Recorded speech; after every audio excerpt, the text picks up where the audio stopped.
Ano ang iyong gagawin kung si Junior ay bigla na lamang nawala at dito na nagsimulang nagkagusto ang babaeng crush mo? Napanood niyo na ba ang bagong anime na sobrang angas at nakakatawang series at samahan mo pa ng romance na mapapatayo si Junior? Ang top number 2 TV shows ngayon sa Netflix, isang shonen manga na mayroong mystery, sci-fi at supernatural. Na nung una ko tong nakita, na curious talaga ako dahil ang English voice actor ng isa sa mga protagonist ng Dandadan na si Gigi ay si Alex Lee, na siyang voice actor din ni Song Jin-woo ng Solo Leveling. And I guess this anime is one of the great anime of this year, next to Solo Leveling and Kaiju number 8, na mayroon ding biggest plot. Well, isa sa mga unique powers ng ating bida na naposes ng isang matandang multo na si Turbo Granny ay ang speed all out that allows main protagonist to run sa napakabilis na 100 km per hour.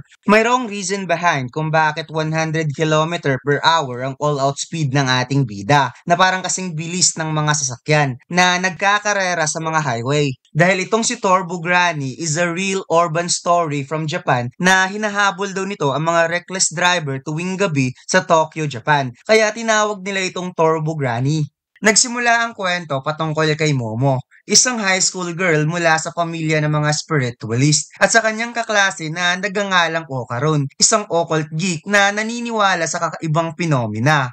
Nagsimulang mag-usap ang dalawa matapos iligtas ni Momo si Okaron mula sa pambubuli. Ngunit gayunpaman, isang pagtatalo ang naganap sa pagitan ng dalawa dahil si Momo ay naniniwala sa multo ngunit hindi ito naniniwala sa existence ng mga UFO or aliens. At si Okaron naman ay naniniwala sa mga aliens ngunit hindi ito naniniwala sa existence ng mga multo. Kaya para paniwalaan nila ang isa't isa sa itinatanggi nilang existence, nagkaroon ng kasunduan ng dalawa. Si Momo ay pumunta sa isang abandonadong hospital which is a UFO hotspot at pumunta naman si Okaron sa isang tunnel which is isang lugar na pinagmumultuhan. Sa bawat lugar, nakatagpo sila ng napakaraming paranormal na nilalang na hindi maintindihan. At sa gitna ng kaguluhan, si Momo ay nahuli ng mga aliens at si Okaron ay hinahabol ng isang matandang multo na gustong kainin ng kanyang hotdog.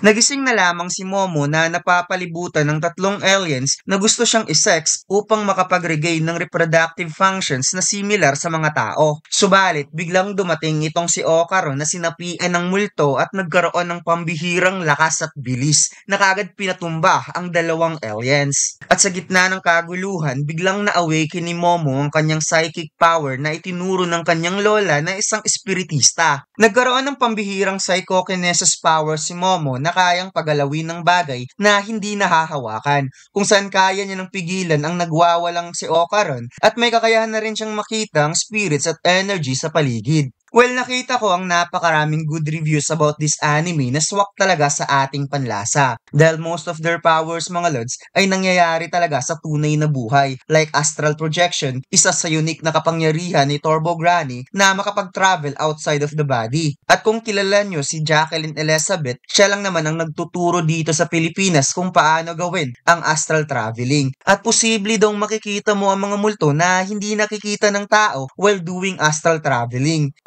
This is called astral projection. Protocol. It's in Real Quezon. At dahil nagsisearch ako patungkol sa astral traveling, nakita ko rin ang isa sa unique na kapangyarihan ni Momo that allows hold something using her mind na tinatawag na psychokinesis. At nakita ko nga ang videong ito. Actually, ang mas proper term nga is psychokinesis. Psycho, hindi tele. Okay.